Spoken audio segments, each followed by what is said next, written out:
Here's another one of those things I never really thought about until I was sitting in Gonzaga trying to figure out why me and some other guys were sitting around laughing about things, but the question came up, what is culture? This is going to be easy. I've been studying culture for a long time.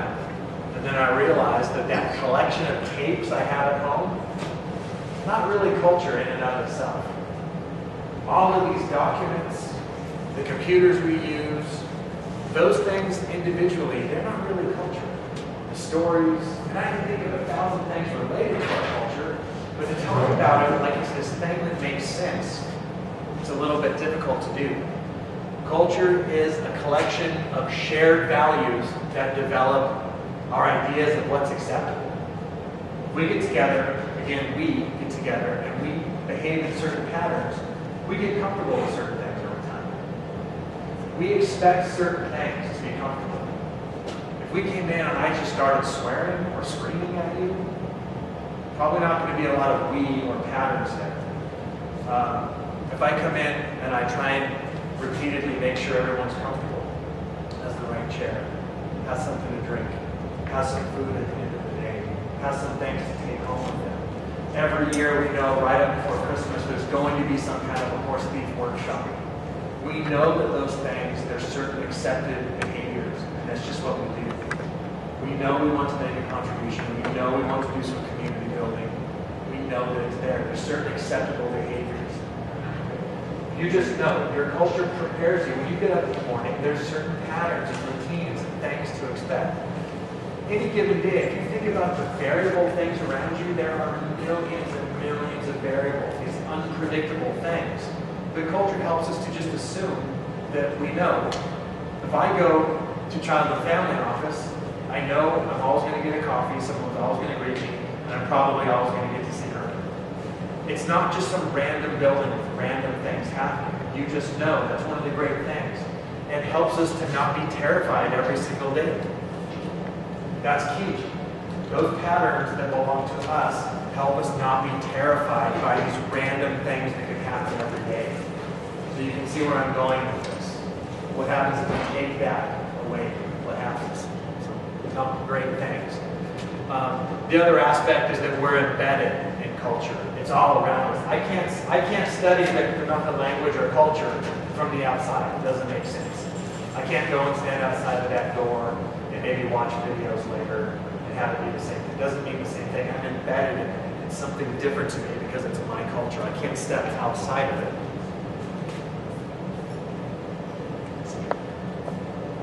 Edgar Schein has done a lot of work on what holds organizations together. Any organization. This group of people, people in these offices, people in businesses, small group problem solvers, think tanks, world leaders, armies. There's certain things that have to be there. I'm not going to go through every single one of them, but I'll just summarize a few of the key points. No culture is static. Something changes every single day. The best example is with our language. There was no way 100 years ago to talk about a phone or a computer or a light. There just wasn't. When you make a language so that it doesn't evolve, you're assuring that it's going to be new. Because there are new situations tomorrow that we don't have sentences for. We've got to be able to break them down, move them around, change them so that they make sense for what's out there today. The rest of all of this just says, it's key that culture is one of our biggest problem-solving tools. If I have a problem, and I don't know how to talk to you, or I don't know what or who you are, or what your values are, but I have to try and figure it out, well, it's going to be difficult.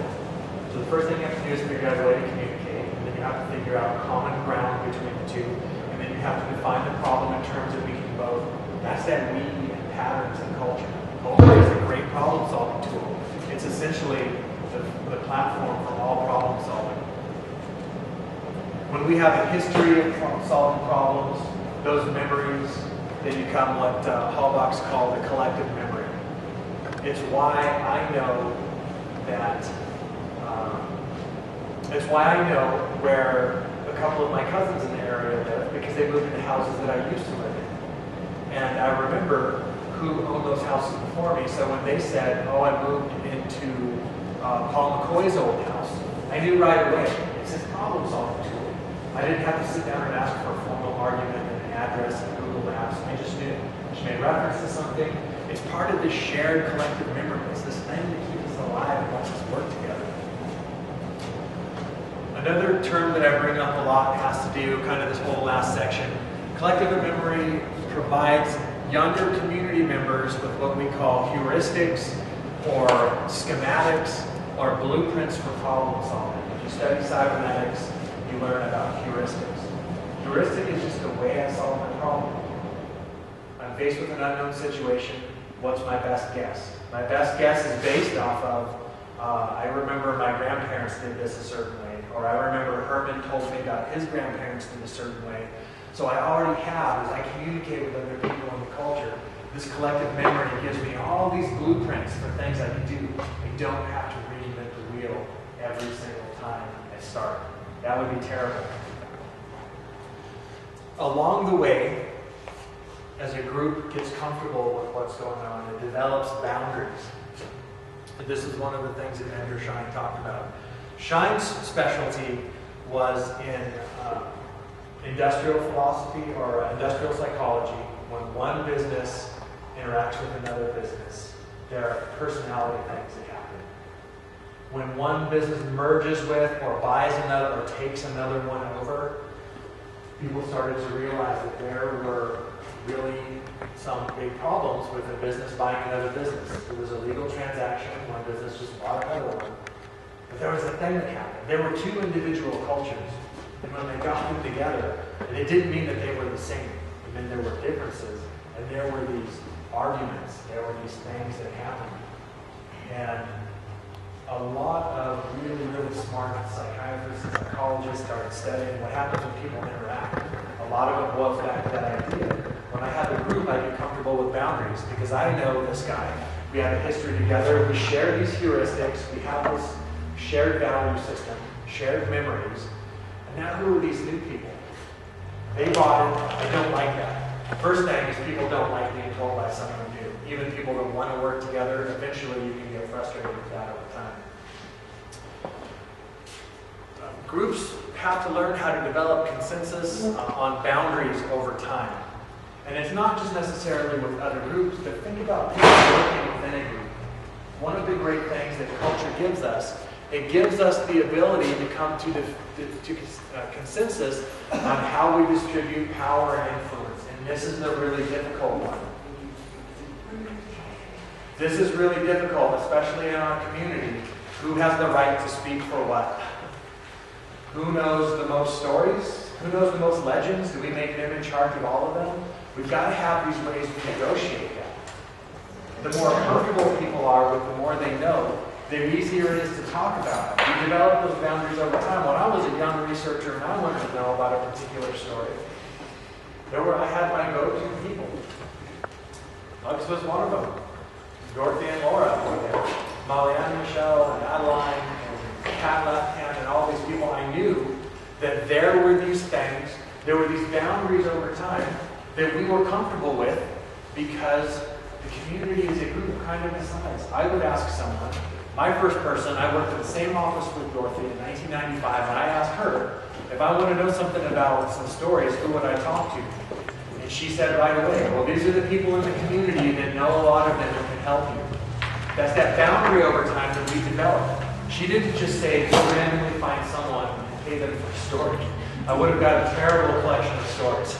It would have been a not very functional legends book, and nobody would have ever bought it. But over time, we just know, like if someone asks me about Mount Baker, I know where I'm going to send them because I've heard Herman tell that story before. You develop over time who kind of has the right or who has that knowledge. That's an internal boundary that happens. Sometimes when Native people talk about culture, we think there's like one culture and everyone's the same, and we're all cooking, so it's just across the board. But in reality, some people know certain words. There's a person that's in charge of bitterroot stuff. There's a person in charge of jump dance stuff in every community. A little more informally, there are people that know about words or practices or stories. And over time, that group that works together, you just know who that person is, and someone will tell you. It's a boundary you negotiate over time.